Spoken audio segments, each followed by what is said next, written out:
Hello,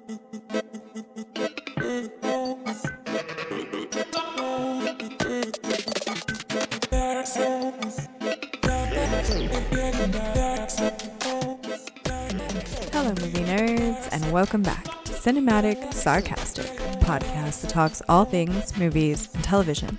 I'm Natalie, and I'm your host. On today's episode, we are going to talk about The Idol. This is a brand new drama series that recently came out. I want to say that this drama series is created by or has the same showrunner as Euphoria. Now, right out of the gate, I have to say I did not watch Euphoria. I'm not a fan of Euphoria. It was not my personal cup of tea, and The Idol is not going to be any different. So this one stars Lily Rose Depp and The Weeknd, who I hear doesn't want to be called The Weeknd anymore, but I don't really know what he does want to be called now, so I'm just going to be calling him The Weeknd.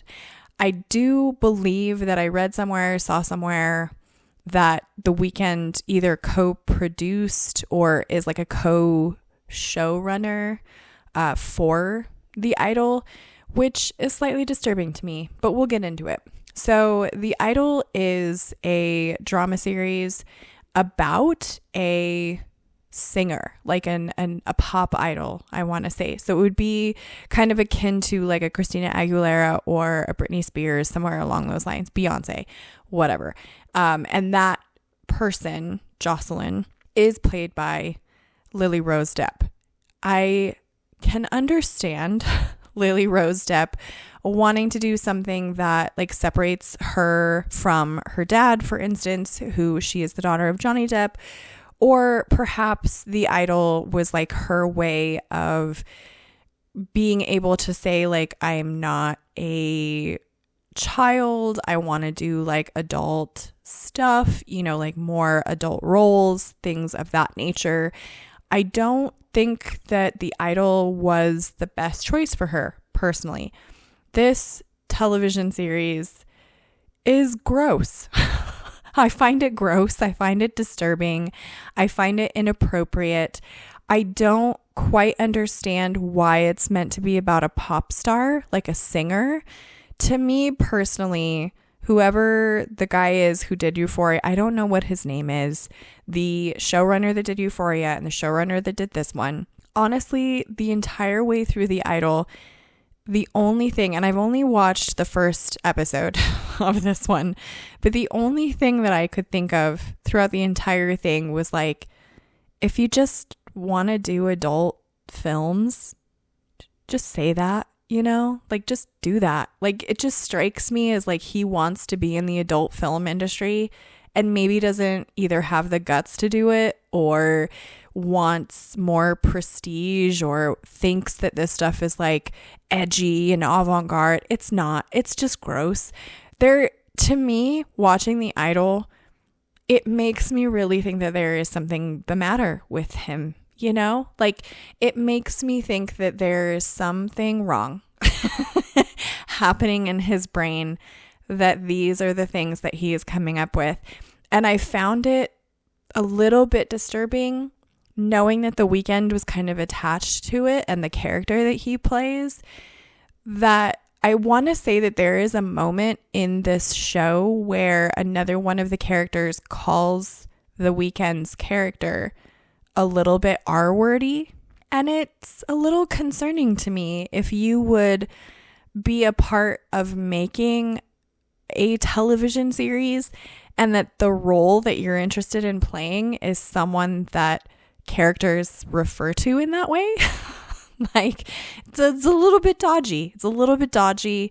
I'm not a huge fan of The Weeknd just in general. Like I think I have maybe one of his songs that I play like on my iPod or what have you, but I'm not like a huge fan of his music. So I'm not going into it like, oh my gosh, The Weeknd, you know.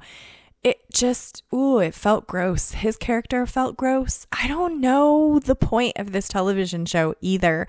I have a feeling that it's meant to be like this dynamic between the pop star and her her like best friend assistant. Like I feel like there's going to be some jealousy, weird things happening there, but there is zero happening in this television show, at least from the pilot episode, that makes me want to continue watching it. I found it just, I don't know. I found it just gross to watch, honestly. And I'm not even like the most particularly prudy person in the world, you know? Like I don't necessarily enjoy like raunchy stuff in film or television series, but I have no problem with like nudity and stuff as long as everybody is consenting in that sort of thing.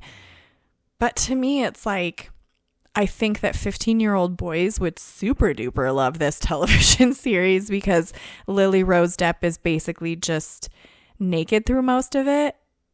And every bit of the hour-long episode was just wildly inappropriate. There was no storytelling actually happening. Like by the end of that episode, I didn't understand what the point of the show was, other than to just be like edgy or just show Lily Rose Depp's boobs a ton. And I've seen boobs. I have a pair, you know, I don't necessarily get a kick out of watching it on television.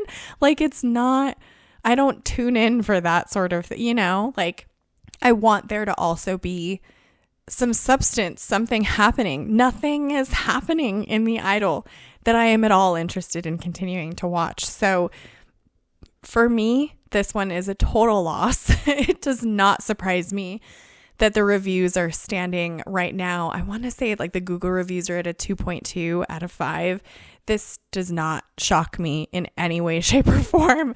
I want to say probably, you know, the Rotten Tomatoes score, I feel like would be similar to what the audience score is. This might be the only one in the last, you know, little bit here where the critics and the general audiences like agree that this is just not good. But I don't know. Those are my thoughts on The Idol. You guys are going to have to let me know what you thought of this one if you bothered to watch it. Subscribe if you want to join the Movie Nerd family. You can find me on Instagram at Cinematic Sarcastic Podcast, and I hope to see you in the next episode.